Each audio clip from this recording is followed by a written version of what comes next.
गाड़ी में, वहाँ पे गाड़ियाँ 2, 3, 4, 5 आर्मी की। मैंने गाड़ी टर्न की, वहाँ से उन लोगों ने ब्रेस्ट लगा।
बहुत ही जबरदस्त इस वक्त वाइंडर की सिचुएशन देख सकते हैं आप किस तरीके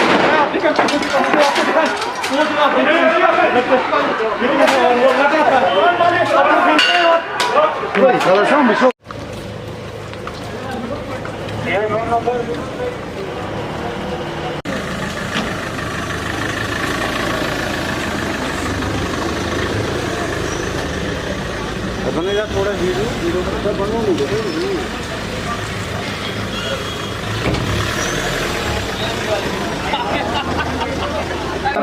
दबाना हो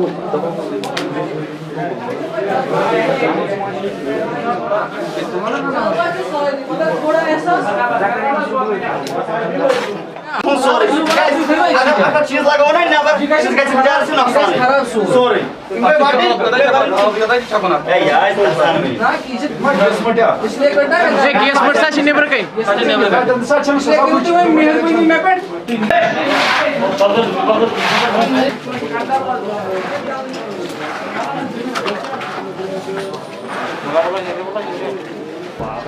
उमर भाई तू कर रहा है बस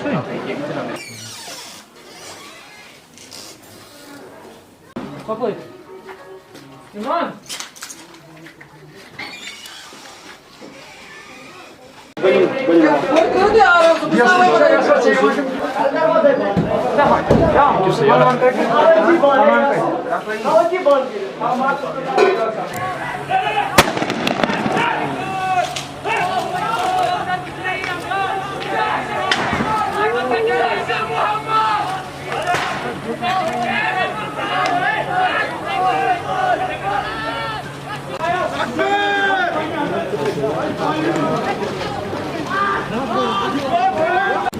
Gasıl koç. Tamam durma. Daime kaç.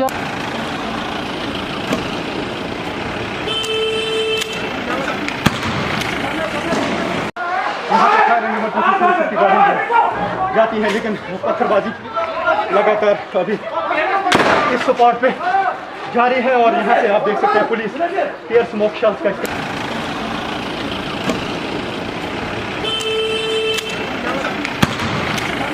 आ रहे थे गाड़ी में, वहाँ पे गाड़ियाँ 2, 3, 4, 5 आर्मी की।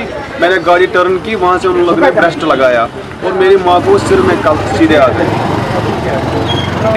हाँ मैम, उस टाइम गाड़ी में ही थे। तो इन लोगों ने कुछ नहीं बोला, रुको, कुछ भी नहीं इन लोगों ने कहा। जानबूझ के इन लोगों ने अटैक किया। जा रहे थे घर, हमें नॉनवाई का शॉप है यहाँ पे, हमें रोटी बनाने आना था यहाँ पे। सुबह उन लोगों ने वहाँ पे फायर किया। तो बॉडी भी है यहाँ PCR पे, अभी बोलते नहीं है, बोलते अभी देंगे अभी नहीं देते हैं। परेशान किया हमें सुबह से। एक्चुअली हम सुबह 4 बजे नींद से उठे, हमें फ़ोन आया मेरी मौसी बहन मर गई। हमने बोला कैसे? उन्हें बताया उसको गोली लगी है। एक्चुअली उन्हें बताया यहाँ पर इनकाउंटर हुआ है। इनकाउंटर हुआ था 12 बजे, सुबह 4 बजे उन्हें गोली मारी। यही हमारी सिचुएशन है। ये आते हैं सुबह, बेचारे सुबह यहाँ पे नानवाई काम करने आते हैं। यहाँ पे सुबह क्या आते हैं, ये निकलते हैं वहाँ से 4 बजे। जब ये निकले, इसका बेटा है ये, वो माँ बेचारे उनको ना रोका उनको। हम लोग जब ऑपरेशन लॉन्च ही कर रहे थे सुबह, very early in the morning, कुछ 3 बजे के आसपास,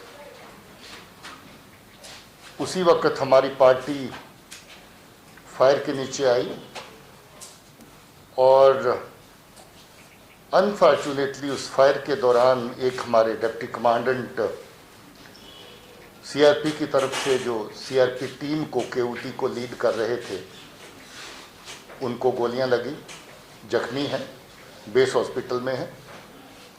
और साथ ही एक महिला कौंसल रियाज जो उस वक्त उसी स्पॉट पे थी, उसको भी एक्सचेंज ऑफ फायर के दौरान गोली लगी और अनफॉर्चुनेटली उसकी डेथ भी हो गई। हमें बड़ा दुख है इस बात का कि एक सिविलियन की जान इसमें जाया हुई। बड़े लंबे अरसे से ऑपरेशंस बड़े साफ सुथरे चल रहे थे, मगर सिटी के हालात के चलते शायद ये अनफॉर्चुनेट वाक़ा जो है औरत की डेथ का भी इसमें पेश आया। अभी तक इस साल के दौरान श्रीनगर शहर के अंदर 7 कामयाब ऑपरेशन हो चुके हैं और 7 ऑपरेशंस में 16 दहशतगर्द अभी तक यहाँ मारे गए हैं, जिसमें जुनैद सराई भी शामिल है, जो आप जानते हैं कि हिजबुल मुजाहिदीन का बड़ा कमांडर था। उसके अलावा भी काफ़ी कमांडर्स इस ऑपरेशन में मारे गए। मरने वालों में 5 लोग ऐसे हैं आतंकियों में जो श्रीनगर शहर के रहने वाले हैं और बाकी लोग 11 जो हैं वो बाकी ज़िलों के हैं। इससे आप अंदाज़ा लगा सकते हैं कि श्रीनगर शहर कितना निशाने पे रहता है बाहर के दहशतगर्दों के, जो बाहर के ज़िलों में ऑपरेट करते हैं।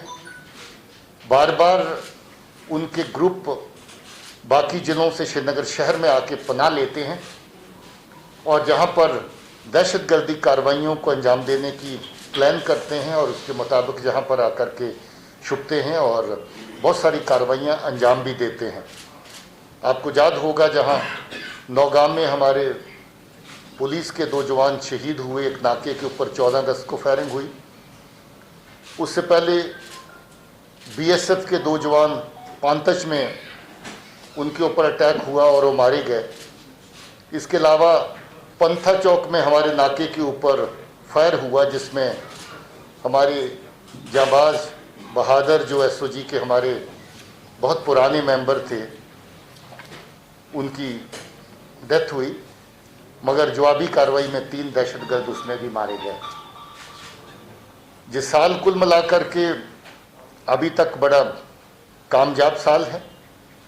अमन व अमान के ख्याल से अगर देखें तो बहुत हद तक 19 के मुकाबले में 20 का साल हर पैरामीटर के ऊपर ज़्यादा बेहतर दिखाई देता है।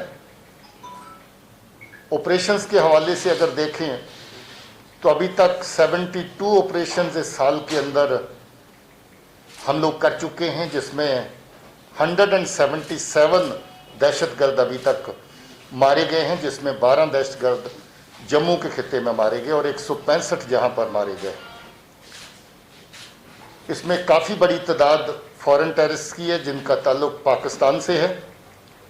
इनमें 22 टेररिस्ट जो हैं वो अभी तक जो मारे गए हैं वो पाकिस्तान से जुड़े हुए फॉरेन टेररिस्ट हैं।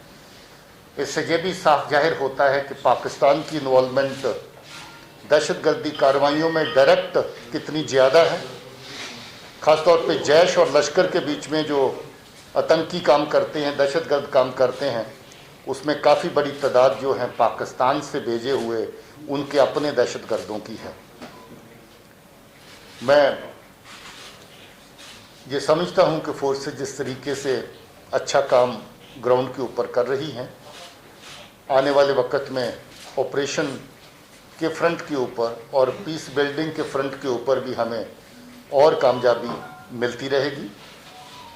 फोर्सेस की तरफ से हमारी कोशिश रहेगी कि हम कोलेटरल डैमेज जितना अवॉइड कर सकें, हर हाल में उसको अवॉइड करें।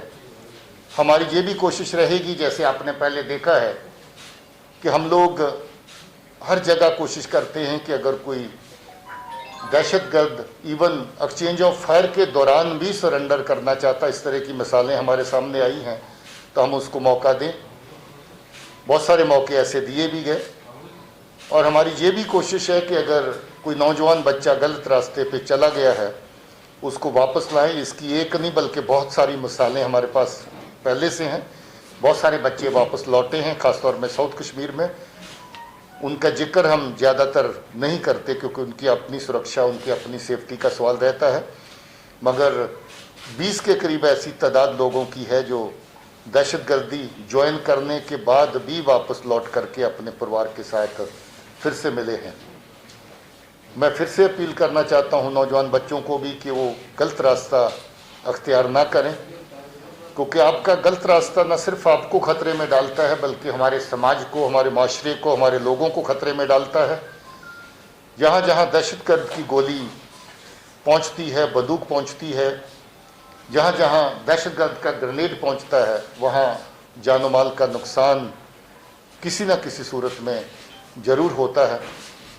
हम लोग इसको तभी अवॉइड कर सकते हैं अगर हम अमन के रास्ते को अपनाएं और दहशतगर्दी के रास्ते को तर्क करें। मैं समझता हूं कि पाकिस्तान की तरफ से कोई भी कोशिश जाया नहीं की जा रही। जहां भी वो हमारे लोगों को वर्गला सकते हैं, हमारे नौजवान बच्चों को गलत रास्ते पे डाल सकते हैं, वो हर तरह की कोशिश करते हैं। नई नई तंजीमें खड़ी करने की कोशिश फिर से हो रही है। अल बदर को फिर से जिंदा करने की बात हो रही है। PAFF जैसी तंजीमें नहीं आ रही हैं। PRF के बाद ये नया एडिशन है और ये तमाम जितनी भी नई तंजीमें उठाने का चर्चा, इनको जिंदा करने का और नई तरह से पैदा करने का सिलसिला है, वो ज़्यादातर कराची में बैठ कर के पाकिस्तान की एजेंसी जो हैं उसको प्लान भी करती हैं और एग्जीक्यूट भी करती हैं।